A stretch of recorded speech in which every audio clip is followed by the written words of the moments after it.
Hi and welcome to cinema. Ponniyin Selvan சீரீஸை தவிர்த்துட்டா அதுக்கு முன்னாடி வந்த பூமி, அகிலன், இறைவன் அப்படின்னு சொல்லிட்டு படுமோசமான ட்ராக் ரெக்கார்டில் போன ஜெயம் ரவி இந்த படத்துல தப்பிச்சாரா அப்படின்னு தான் பார்க்கணும். இன்னைக்கு நம்ம பார்க்க போகிற படம் சைரன்.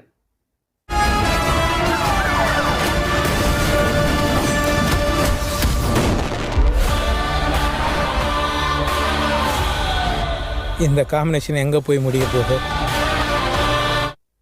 சைரன் இந்த படத்துக்கு முதல்ல ஏன் சைரன் பேர் வச்சாங்கன்னே தெரியல. ஏன்னா அதுக்கும் படத்துக்கு ஒன்றும் சம்மந்தம் இல்லை. ஹீரோ வந்து ஒரு ஆம்புலன்ஸ் டிரைவர், அதனால அதுக்கு சைரன் பேர் வச்சுட்டாங்க. ஆனால் ஹீரோ ஆம்புலன்ஸ் ஒட்டியே பல வருஷம் ஆச்சு அப்படின்னு படத்திலே காட்டுறாங்க. அப்புறம் எதுக்காக அவங்க எப்படி வச்சாங்கன்னு தெரியல. அதுக்கப்புறம் இந்த படத்தோட வந்து கதையை பார்த்துக்கிட்டோம்னா எனக்கு வந்து கமல் நடிச்ச ஒரு கைதியின் டைரி அப்படின்னு ஒரு பழைய படம் இருந்தது. அந்த படம் தான் ஞாபகத்துக்கு வந்துச்சு. அந்த படத்தில் வந்து ஒரு அப்பா மகன் பாசம் அந்த மாதிரி, அப்புறம் மிச்ச கதையெல்லாம் கொஞ்சம் ரிசம்பிள் பண்ணுற மாதிரி இருக்கும். இதில் அந்த அப்பா மகன் பாசம் மட்டும் தூக்கிட்டு அது அப்பா மகள் பாசமா அப்படின்னு சொல்லி ஒரு விசுவாசத்தை உள்ள விட்டு வெளியெடுத்தா ரெடி ஆகிற படம் தான் சைரன். அது அப்படியே காப்பின்னு சொல்ல முடியாது, அங்கங்கே இன்ஸ்பயர் ஆயிருக்காங்க அப்படின்னு வேணா சொல்லிடலாம். ஏன்னா இப்போ அதான் ட்ரெண்டாக இருக்குது அந்த மாதிரி. அதுக்கப்புறம் இந்த படத்தோட கதையை வந்து பார்த்துக்கிட்டோம்னா, இந்த படத்தில் வந்து ஃபஸ்ட்டு ஒரு கொலை நடக்கிறத காட்டுறாங்க. அதுக்கப்புறம் வந்து ஹீரோ காட்டுறாங்க. ஹீரோ வந்து ஒரு கொலை கேஸில் பல வருஷமாக வந்து ஜெயிலுக்குள்ளே இருக்காரு. அவர் ஜெயிலுக்கே வந்து பாடம் நடத்திட்டு இருக்காப்புல. அவ்வளோ பெரிய ஒரு நல்லவர் போல். அதுக்கப்புறம் இன்னொரு சைடு வந்து ஹீரோவோட பொண்ணை காட்டுறாங்க. அந்த அம்மாவுக்கு வந்து ஹீரோ மேலே பயங்கர காண்டில் இருக்குது. இந்த மாதிரி அதனால் வந்து சின்ன வயசுலேருந்து ஜெயிலுக்கு போயிட்டாரு அப்படிங்கிற மாதிரி. அதனால் நம்ம வந்து சொசைட்டியில் எவ்வளோ அவமானத்தை ஃபேஸ் பண்ணுது அப்படின்னு சொல்லிட்டு காண்டில் இருக்குது. இன்னொரு சைடு போலீஸ் இன்ஸ்பெக்டரான கீர்த்தி சுரேஷை காட்டுறாங்க. அதை பார்த்தோன்னா எனக்கு இந்த நுழு சாப்பாட்டு அப்டேட் தான் ஞாபகத்துக்கு வந்துச்சு. அப்போ வந்து போலீஸை காட்டணும்னு எல்லாரும் தேட்டரில் சிரிப்பாங்க, அந்த மாதிரி ஆகிப்போச்சு. அது வந்து bro things she's Nachiyar Jyothika அப்படிங்கிற மாதிரி தான் எனக்கு ஃபீல் ஆச்சு. அந்த மாதிரி ஏதோ ட்ரை பண்ணாங்க. ஆனால் அவங்க பல்வடிகிற முகத்தை பார்த்து நமக்கு சிரிப்பு தான் வருது. அவங்க என்ன பண்ணுறாங்கன்னா, ஒரு லாக்அப் டெத்தில் சஸ்பெண்ட் ஆகி மறுபடியும் வந்து ரீஜாயின் பண்ண வராங்க. அதே சமயம் ஹீரோ வந்து பரவல ரிலீஸ் ஆகிறாப்புல. அவங்க ரிலீஸ் ஆன நேரம் பார்த்து ஊருக்குள்ள வந்து ஒரே சீரியல் கில்லிங்காக நடக்குது.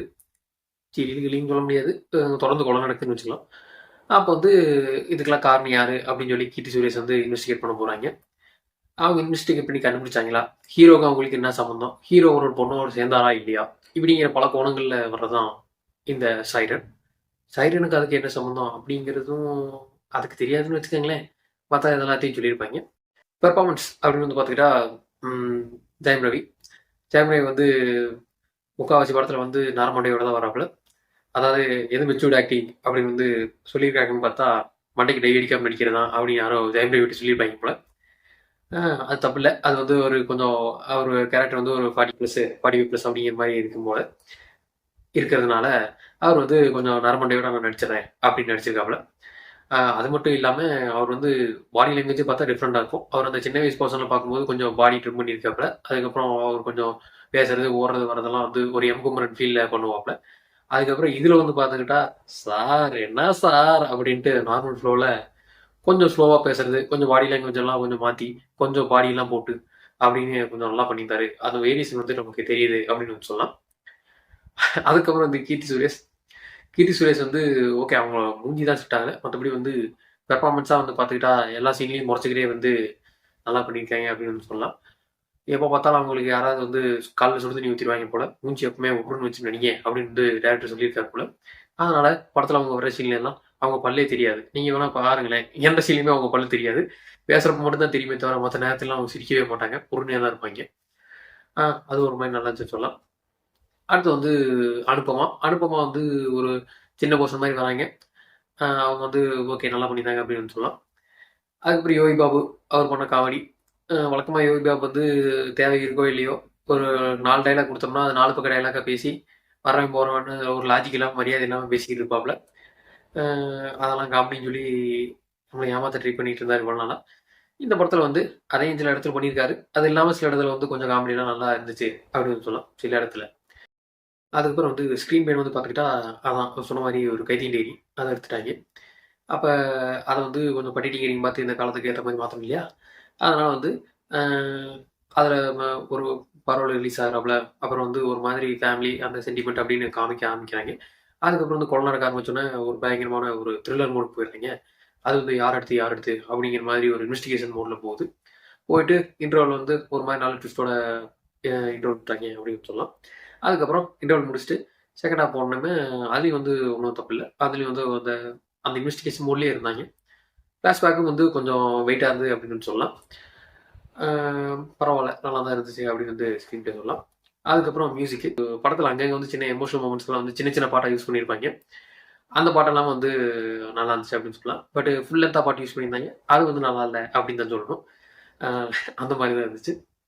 படத்தில் என்ன பிரச்சனைன்னு வந்து பார்த்துக்கிட்டா கொஞ்சம் லாஜிக் வந்து தூக்கி வீட்டுக்கு வெளியே வீசிட்டாங்க அப்படிங்கிற மாதிரி சொல்லணும். அதாவது ஆர்கானிக்காக கதை வரல. ஹீரோ பண்ணுறதுக்காகவே எல்லாத்தையும் செட் பண்ணி வச்சு அதை ஆர்கானிக்கு நம்மளை நம்ப வைக்க ட்ரை பண்ணாங்க. எங்கேயாவது எந்த ஊர்லயாவது எவனா கொலை பண்ணிட்டு கத்தியெல்லாம் அங்கேயே போட்டு போவானா? அவன் வந்து காசு கொலை பண்ணுறவனா? காசு கொலை பண்ணுறவன் எங்கேயா கத்தியை போட்டு போவானா? அப்படி போட்டு போனால் அதை வந்து ஹீரோக்கு சாதகமாக பயன்படுத்த முடியும் அப்படின்னு அது ஒரு பாயிண்டாக வச்சுருந்தாங்க. அது அது வந்து கொஞ்சம் உறுத்துச்சு. அதுக்கப்புறம் ஃபஸ்ட்டு ஓப்பனிங்லேயே ஒரு கொலை நடக்குதுன்னு சொல்லல. அப்போ அந்த கொலை வந்து பண்ணுவாங்க. பண்ணிட்டு ஒருத்தர் போயிடுவாப்புல. அந்த கொலை என்னாச்சு? யாரு? என்ன கண்டுபிடிச்சாங்களா? அந்த கேஸ் எப்படி தான் க்ளோஸ் பண்ணாங்க? அப்படிங்கிற மாதிரி ஒண்ணுமே சொல்லல. அதையும் வந்து ஹீரோக்கு ஃபேவரா யூஸ் பண்றதுக்காக மட்டும் பண்ணாங்க. அப்படிங்கிற மாதிரி வச்சுட்டாங்க. அது ஒரு உறுத்தலாக இருந்தது. அதுக்கப்புறம் வந்து பார்த்துக்கிட்டா, ஹீரோ வந்து கிளைமேக்ஸ்ல இருப்பாப்புல. அவரை சுத்தி போலீஸ் பந்தோபஸ்து எல்லாம் இருக்கும். அப்ப சரி இத கஷ்டப்பட்டு தப்பிச்சு போறாரா அப்படின்னு பார்த்தா, அதெல்லாம் கிடையாது. போலீஸ்காரங்கலாம் வந்து செவுத்துக்கு வெளியே போவாங்க. ஹீரோ செவுத்துக்கு தாண்டி குதிச்சு வெளியே வந்துருவாப்புல. அதான் பரவால்ல. அவரு வந்தது பரவால்ல. ஒரு வாக்கி டாக்கில ஒரு போலீஸ் வச்சுட்டு இருப்பாப்ல. அந்த ஒரு கிரவுடான ஒரு திருவிழா சத்தத்துல அது ஒரு 2 நிமிஷம் கேட்டுப்புட்டு, இவரு அந்த வாக்கி டாக்கில அவரு மாரியே பேசுறாராம். பேசி எல்லாத்தையும் டைவர்ட் பண்றேன்னு வேற வச்சிருந்தாங்க.